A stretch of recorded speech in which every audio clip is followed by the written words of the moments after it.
Greetings, Rajee Narinesingh here, transgender activist, author, and actress.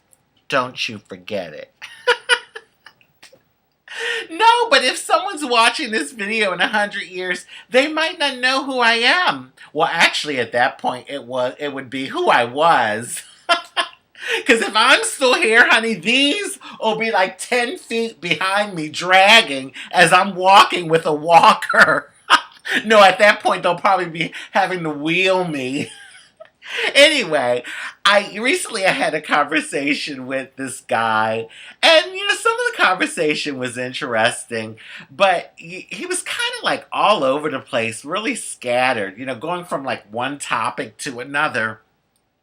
And out of the blue, he says to me, I don't know why women are so concerned about their rights. And the whole thing about the women's rights movement. And, women should just let men have what they have. Now, anyone that knows Rajee and you listen to my videos and what I have to say, you all know that I am a trans woman with my opinions. But sometimes it's more powerful to listen. Stay quiet and listen, because it gives you the opportunity to get into someone's head and really learn about what that person believes, their philosophies, and how they think about things.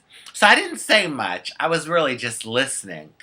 But I wanted to say to him, buddy, you do realize you came out of a woman, right? You do realize that. Some time back, I had a conversation with, and I'm not going to throw him under the bus, I won't say the name, but he used to be a part of our family by marriage, and he's no longer a part because they're divorced now. But, when people ask me my ethnicity, I always, say that I'm mixed, and if they want, like, details, I'll break it down. My father was Indian, my mother is but he heard me talking about that, and he's like, why do you say that? Like, you are what your father is, and that's it. You're what your father is. And I'm like, hello, what about my mother? The woman that carried me for 9 months? What about her? I was like, oh my gosh. I mean, well, when you think about it, the procreation process, the man's part is pretty minimal compared to what the woman has to go through. I mean, basically what? The man inseminates the egg, that's what, 5 to 20 minutes? 5 minutes to 20 minutes, and they're done. And unless you're unless you're a beast and you can go longer, but I mean in general. And it's usually pleasurable. Okay, so now you have the woman who's pregnant. She has to carry this baby for 9 months. Her body's going through all sorts of changes. She's getting bigger because the baby's growing in her. Then at the end of the 9 months, she has to get the baby out of her and then nurture this baby. I would say the woman plays a lot more of a role when it comes to the procreation process. I would even say that women have the gift of life. Yeah. All right. When you look at cultures around the world, there are like cultures where women just don't have their rights.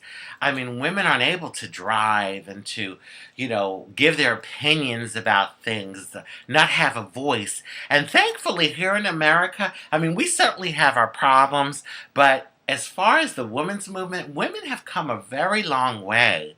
And at least here, women can, in general, there are exceptions, but in general, women can have their voice. They can make their choices and pretty much be who they want to be in society. And I think that's a beautiful thing. But I wonder what it is about men and their chauvinism and the whole misogyny thing.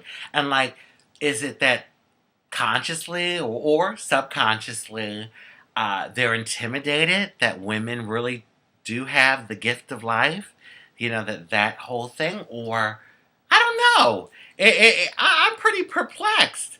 I I do know that men certainly have an ego, many of them, and that testosterone hormone is pretty powerful. And as a transgender woman, I think I can safely speak about both sides. Oh, by the way, I went to the doctor recently, and she was reading my labs, and she says, "Oh my goodness, your estrogen level is extremely high."